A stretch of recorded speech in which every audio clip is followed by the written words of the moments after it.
तो हम first time पढ़ रहे हैं डिस्टर्ब, तो क्या हुआ, एक हर कोई फर्स्ट टाइम कभी ना कभी तो पढ़ता ही है। तो क्या टेंशन है, आ रहा है ना समझ में, बस अल्टीमेटली सीखना है, लेकिन तुम्हें प्रैक्टिस की बहुत ज़रूरत पड़ेगी बेटा। सीख जाओगे इफिशियंसी लेने के लिए, आपको बहुत प्रैक्टिस करनी पड़ेगी। देखो पढ़ाने के बाद मज़ा आ गया, अच्छा लगा, बहुत समझ में आया, ये चीज़ें अभी आप एक इनिशियल लेवल क्रॉस कर गए हो। मैंने आपको है ना सिखा दिया है कि आप सब्जेक्ट को एकदम बेहतरीन ढंग से उसमें किसी भी लेवल तक जा सकते हो। अब now it will depend on your effort कि आप उस सब्जेक्ट में और कितने अच्छे हो सकते हो, कितने क्वेश्चन प्रैक्टिस करोगे। क्योंकि देखो होता क्या है, क्वेश्चन पूछने का तरीका गेट हमेशा नया रखता है, उसी क्वेश्चन को नए लैंग्वेज के फॉर्म में फ्रेम कर देता है, उसी चीज को इन्फॉर्मेशन को थोड़ा घुमा के फ्रेम कर देता है। तो वो सब चीजें थिंकिंग बैंडविड्थ जब बढ़ने लगती है तब हम सोच पाते हैं। आप कई बार देखे होंगे कि जब घर पे हम आते हैं एग्जाम देके तो हमें लगता है यार ये क्वेश्चन तो मैं कर सकता था, जब कोई सोल्यूशन बता देता है खासकर यार इसमें तो ये करना था, हम नहीं सोच पाए वो सोल्यूशन उस टाइम फ्रेम में। दिक्कत यही होती है, और इसी गैप को भरने के लिए बहुत मेहनत लगती है। जैसे होता ना, जैसे जिम में जब स्टार्टिंग में जाओगे ना तो शुरू में तुम्हें चेंज बड़ा फास्ट दिखेगा, क्योंकि तुम्हारी बॉडी एकदम तुलतुल है, थोड़ा बहुत भी कुछ करोगे थोड़ा तो इंप्रूवमेंट दिखने लगेगा, अरे यार थोड़ा सा शेप में आ रहा हूँ।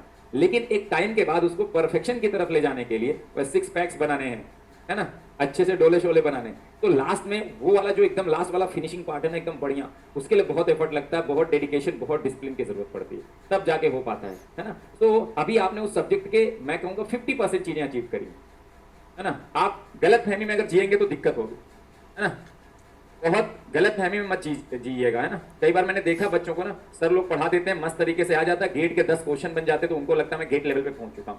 मैं बार बार कह रहा हूं, मुझे इस बात में वो नहीं है, मैं सच्चाई बता रहा हूं, और सच्चाई कड़वी होती है, इसलिए उसके लिए मेंटली प्रिपेयर रहो। देखो कोई चीज सीखना है, लर्निंग है, उसका फर्स्ट स्टेप होता है to be mentally prepare what required to be done. अगर मेंटली प्रिपेयर हो कि ये करना पड़ेगा तभी कर पाओगे।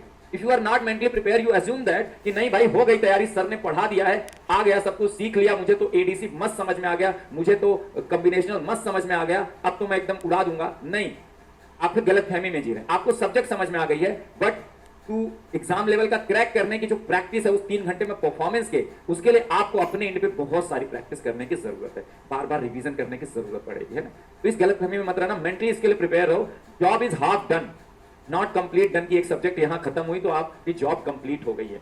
अगर आप मेंटली प्रिपेयर रहोगे, हाँ अभी बहुत कुछ करना बाकी है, तो आप करोगे। अगर आप मेंटली ये इसमें चले गए कि नहीं भाई अभी तो सब काम खत्म हो गया, डिजिटल कंप्लीट हो गया, मेरे को आ गया डिजिटल, मैंने सारे डीपीपी लगा लिए, बस हो गया, पीवाईक्यू लगा लिए, है ना, तो फिर दिक्कत वाली बात है, क्योंकि आप मेंटली प्रिपेयर नहीं हो रहे हैं क्या और करना बाकी है। और जो करना बाकी है ना, लास्ट वाला पार्ट चढ़ाई करने में ज्यादा दिक्कत होती है ना। जब हिमालय की चोटी चढ़ेंगे चाहे एवरेस्ट, एवरेस्ट चढ़ना इतना आसान नहीं, शुरू में आसान रहता है, लास्ट वाले पार्ट में हालत खराब हो जाती है, कई लोगों की डेथ तक हो जाती है, ऑक्सीजन लेवल कम होने लगता है ना। मैं यहाँ डेथ वाली बात नहीं कर रहा हूँ, मैं एक एग्जांपल दे रहा हूँ ना, बहुत मुश्किल होता है।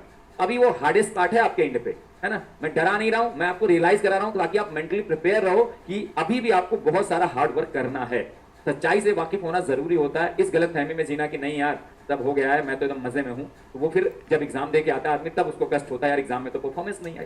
तो अभी से वो एक रेडीनेस और एक हार्ड वर्क की जो वो है ना, जुझारूपन, एक डिसिप्लिन अभी से बहुत अच्छा होना चाहिए, अभी से आप एकदम लगे रहो, तब जाके वो जब एग्जाम के दिन आपने बहुत सारी मेहनत का जब एफर्ट का रिजल्ट आता है ना, बड़ी खुशी मिलती है ना, तब आएगा। ठीक है ना, चलो क्लियर है, स्टार्ट करें।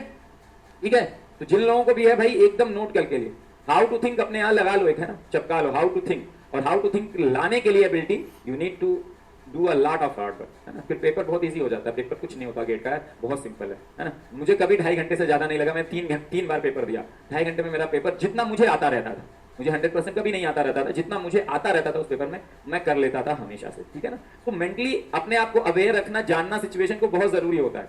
गलत फहमी में जीने से अच्छा है सच्चाई से वाकिफ रहते हुए जीना और अच्छे से मेहनत करना। ठीक है ना, ये आ जाओ, पहले ये डायग्राम बनाओ, आगे का मैं बताऊंगा।